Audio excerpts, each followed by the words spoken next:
I'll be reading this morning from Luke 19, verses 37 through 44.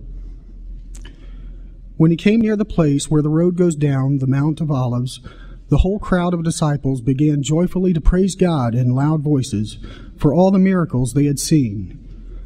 Blessed is the King who comes in the name of the Lord.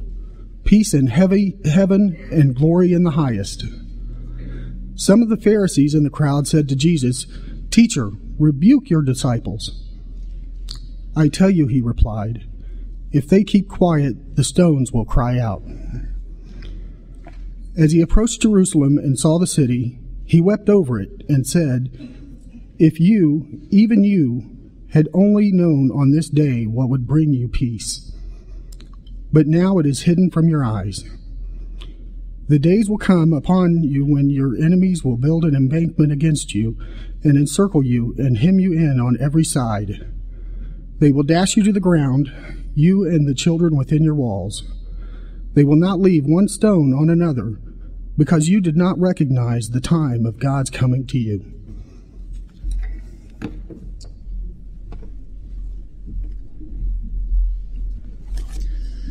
It is a glorious celebration to commemorate Palm Sunday. Each of the gospel accounts of this great story add different facts and perspectives that give great depth and meaning to this event. Matthew tells us that it was the children singing "Hosanna to the Son of David" that really got to the Pharisees, and they complained to Jesus about it. He says, "Do you hear what these kids are saying?" And Jesus said, "It's only natural. From the lips of children, God has ordained praise." That's why I love having our kids lead us in worship on Palm Sundays. They brought the branches in as they did that bell choir. But as the Luke passage indicates, there is a bittersweetness to this story. That is because this genuine expression of praise and honor to the Savior of the world is mingled with the reality of the shallow fickleness of the multitudes.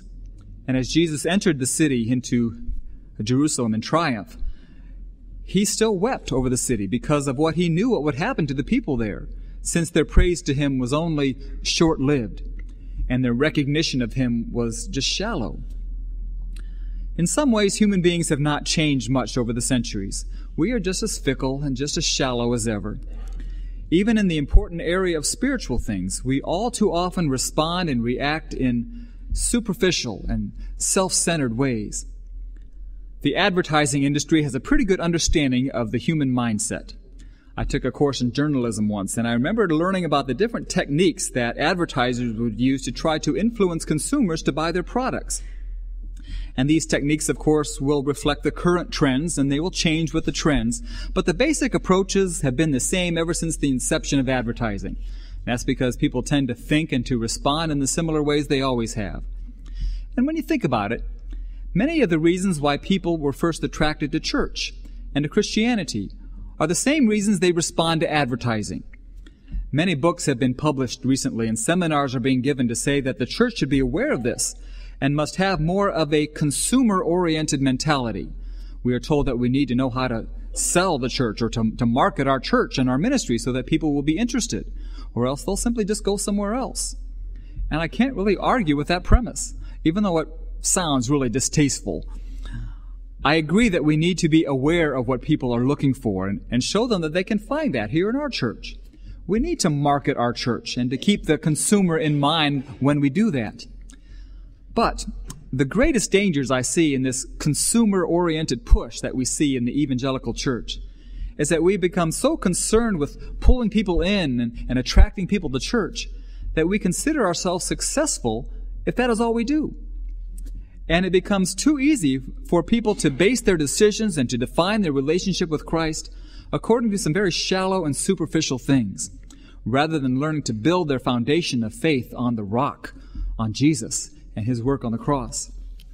So I want to show you what I mean by that this morning. Have a little fun with this. We're going to look at some of the techniques of advertising and see how people have responded to Christianity in much the same way. And then we'll see what the Bible has to say about that. One technique of advertising is to use what are called glittering generalities. These are general, non-meaningful descriptions about a product, which may be true, but really say nothing. I mean, they have to be true, or it would be illegal false advertising. But as we all know, you can make a statement that is not a lie, but which really doesn't say anything. New and improved doesn't really mean anything unless you specify what is new and what is improved. But by using particular descriptions, a product can be made to sound very appealing. You can say something is better tasting than ever, or it's stronger, or it's shinier, or it's crunchier, or it's smoother, or whatever. The idea is to get the consumer to say to himself, that sounds pretty good to me, even though he doesn't really know anything more about the product than he ever did. A lot of people respond to Christianity because of the glittering generalities. They hear that the Christian life is the best life, that they can have peace and joy and love and happiness. And it sounds good, especially if those are things that they've been searching for. And that is okay for people to come to the Lord this way, because it's all true. The Christian life is the best life, and there is peace and joy and love in the Lord that you can never find anywhere else. And if that doesn't appeal to you, then there's something the matter with you.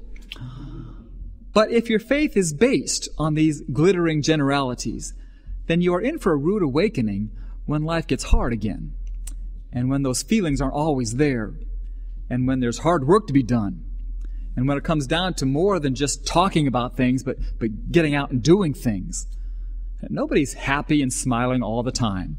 If you are, then you're just being plain phony, or maybe you're in need of some true psychiatric care.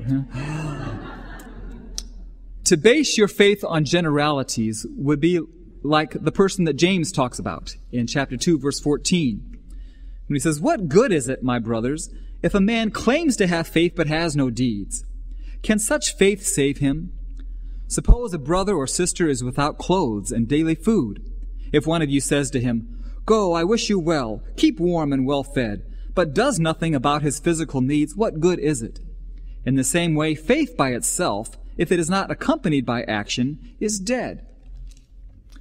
If you are attracted to Christianity because of those glittering generalities, that you can be warm and be filled, that life is good and joyful and peaceful, that's great. We're glad that you're here. We're glad you came to the Lord.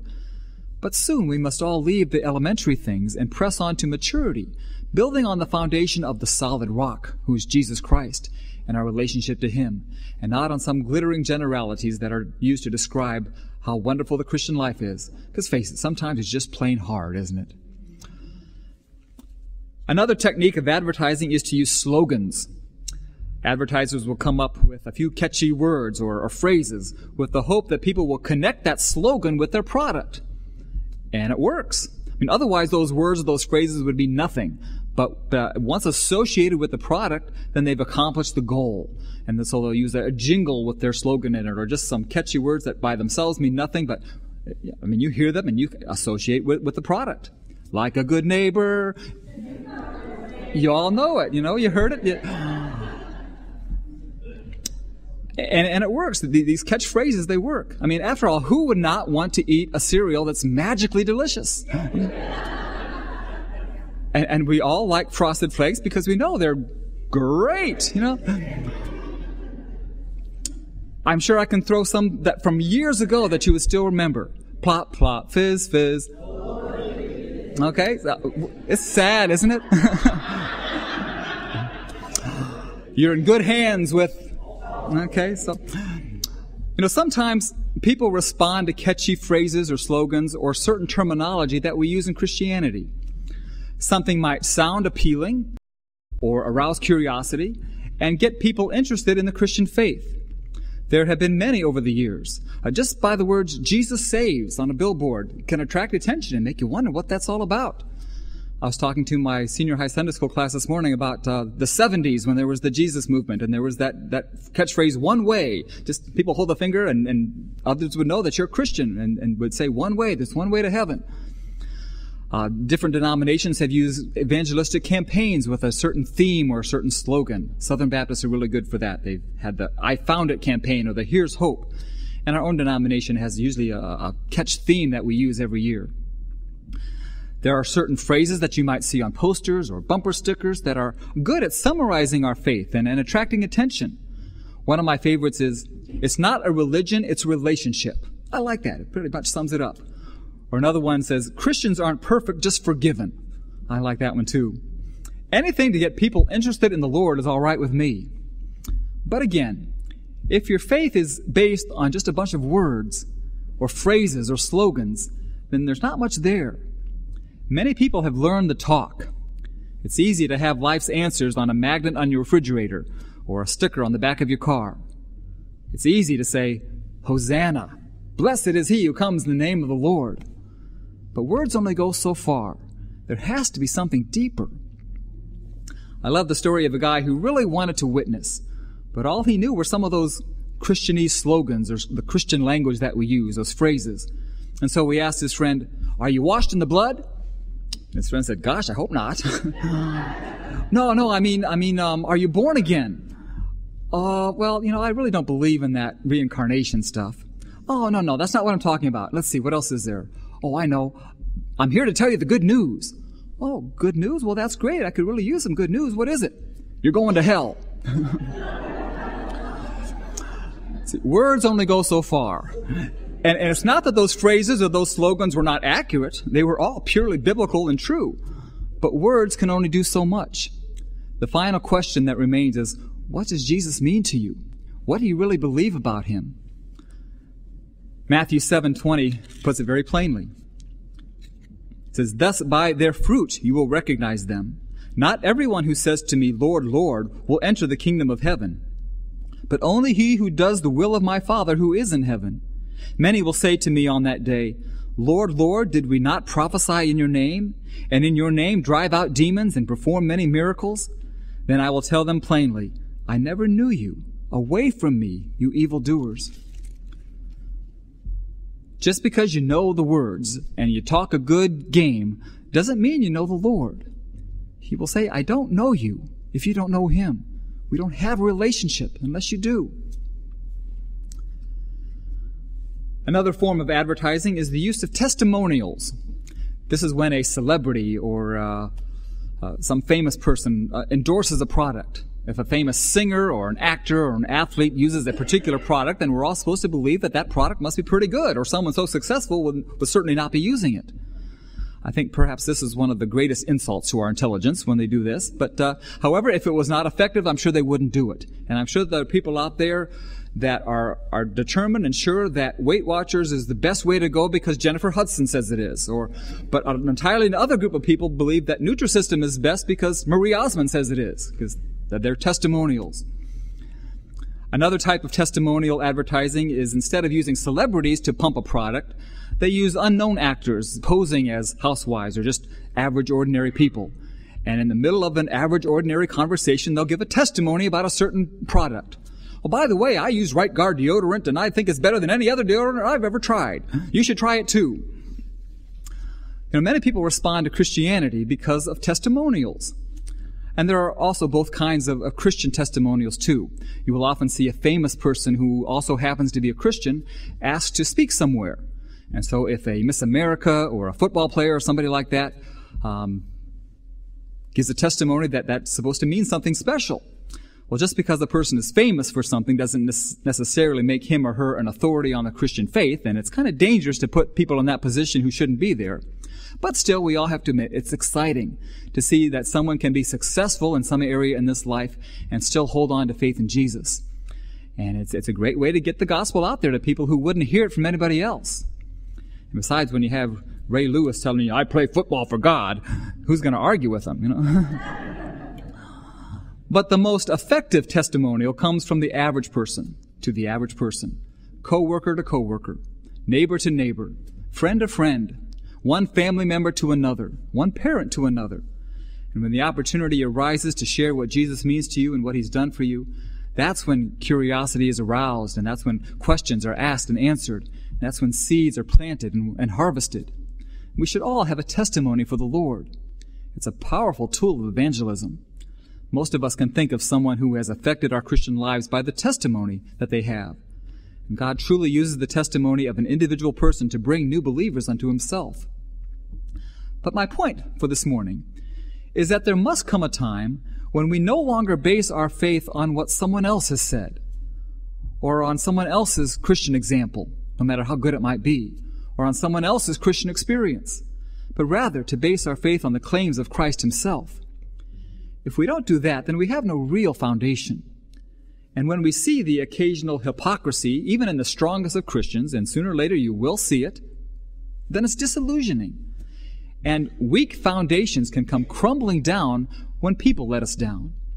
We need to know Christ. And when you know Him, then you can know that He will never let you down. The Corinthians had that problem of a weak foundation, basing their faith on their allegiance to people instead of the Lord. And so Paul admonished them for that in 1 Corinthians chapter 3, starting with verse 4. It says, "For when one says, 'I follow Paul,' and another, 'I follow Apollos,' are you not mere men? What, after all, is Apollos? And what is Paul? Only servants, through whom you came to believe, as the Lord has assigned to each his task. I planted the seed, Apollos watered it, but God made it grow. So neither he who plants nor he who waters is anything, but only God who makes things grow. The man who plants and the man who waters have one purpose, and each will be rewarded according to his own labor. For we are God's fellow workers. You are God's field, God's building. By the grace God has given me, I laid a foundation as an expert builder, and someone else is building on it. But each one should be careful how he builds, for no one can lay any foundation other than the one already laid, which is Jesus Christ." I don't think I can say it any clearer than that. That's exactly what I want to get across this morning. Then one other advertising approach I want to apply to my point for today is the bandwagon approach. This is when ads try to convince you that everyone, or at least the vast majority of people, use a particular product. 78% of people surveyed use Crest. Or 4 out of 5 doctors recommend Preparation H, or whatever it is. We are to think that if most people are doing something, that it must be the best thing to do. It makes sense. And so if you can convince someone that this is the current trend, that this is what everybody is doing now, then you can get them to hop on the bandwagon. This is especially effective for teenagers. If they are convinced that this is what all the other teenagers are doing, then that's the way it has to be. And Satan uses this tendency because if a teenager believes that he or she will be popular or be perceived as cool for doing something, even if that something is wrong, then it takes a lot of courage for a teenager to be able to say, "No, I don't want to do that. I think it's wrong." Peer pressure is a powerful force, and not just for teenagers, but for all of us. Most of what we call peer pressure is used in a negative way, pressure to avoid Christianity and godly principles. But some people are attracted to Christianity by the bandwagon syndrome. They can be made to believe that it is the trendy or the contemporary or the fashionable thing to do. For many years, it was considered the respectable thing to do to go to church and to be involved in church activities. And even if people did not have a vital faith or a vital love for the Lord, many people would still attend church just for the respectability of it. They wanted to be on the bandwagon. It was actually a part of our American culture. Well, those days are long gone, believe me. People who don't go to church regularly are now in the majority, and it is no longer fashionable to go to church. But there have been movements and there have been revivals over the years when, at least for a time, people would flock to hear the gospel and to get involved in the movement. And it's fantastic when it happens, even though sometimes it takes tragic things to make it happen. After 9/11, there are people going to church that never went to church before, and that was one good thing that came out of that. When a certain crusade comes to town, there's a certain push in the community to get people to go to that crusade and to hear the gospel.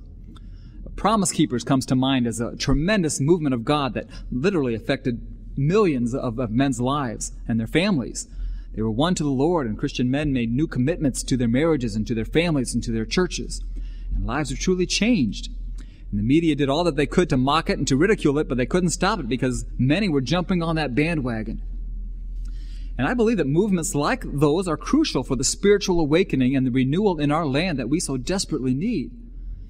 But again, we must come to understand that at some point, faith comes down to just you and God, not what the multitudes are doing, as inspirational as that might be. Ultimately, being a committed, devoted Christian has never been the popular and fashionable thing to do. 1 John 3:13 says, "Do not be surprised, my brothers, if the world hates you." If the bandwagon is what attracted you to Jesus, great. Maybe you heard some great things were going on here at our church, and they are. And anyone is welcome to join us. But nobody stays on a bandwagon for long. So jump off of that bandwagon and grab hold of some roots and learn about Jesus Christ. He is humble and he is gentle in heart, and in him you will find rest for your soul. Palm Sunday was a bandwagon for Jesus. People responded to advertising way back then, too. They had heard things. People were talking in glittering terms about Jesus, raising people from the dead and doing miracles. Those who had some knowledge about prophecy could see that he was coming from the Mount of Olives, and he was riding on a donkey, just like the Scriptures said. This is it. This is the Messiah. They shouted, they sang slogans. They were convinced. They waved those palm branches, which was a symbol of national pride and celebration and honor. We're in this together. And they were so close. And yet those same voices that shouted the slogans, that promoted the gimmicks, that believed the generalities, and who jumped on the bandwagon, would just a few days later snarl in anger and in disappointment, crucify him. The bandwagon stopped and everybody got off. The most important Palm Sunday lesson for us is not the attitude of the multitudes, but it's the attitude of Jesus. In the midst of this triumphant entry and this spectacular experience, Jesus knew that the real triumph was still a week away, when he would conquer sin and the grave forever. He knew that he was coming to Jerusalem to die, and that these very people who honored him that day would turn their backs on him, and he would weep over their lack of vision and their hardness of heart. And yet, all the while that he knew that, he allowed the praise to continue, because it was the most natural environment for the Son of God to experience. The religious and the political leaders were threatened by all this attention that Jesus was getting, and they ordered him to stop it. And Jesus said, I could do that, but even if I did, the rocks and the stones themselves would still sing praises. There will be a day when all of creation will bear testimony of the lordship of Jesus. Whether they trusted in him or not, every knee will bow and every tongue confess that Jesus Christ is Lord, to the glory of God the Father. It is one thing to believe that Jesus is the Messiah, as the crowds did that day, but it is quite another to trust him as your Messiah. If you've been attracted to Jesus, for whatever reason, I'm thrilled about that. Maybe you like the sound of the Christian life. The descriptions and the activity of the church are appealing. Perhaps the testimony of another Christian has touched your heart. Or maybe you just wanted to find out what's going on here. We're glad you're here. You made the first right step. But don't stop halfway like the crowds did on that Palm Sunday. Take hold of the word of life and make the choice your own. Don't be dependent on what other people do or don't do, or what your circumstances happen to be. If you know you need Jesus in your life and you're ready to give your life to him, we invite you to do that this morning. And all of us, as we sing our praises to God, may our praises be genuine, and may they spring from the fountain of life in our hearts that flows from our love of Jesus. As we sing those words that they sang many years ago, blessed be the name of the Lord, may it come from your heart. And if there's anyone who would like to receive Christ as Savior this morning, we invite you to come forward as together we stand and sing. Find it number 16 in your hymnals, Blessed Be the Name. Let's stand together.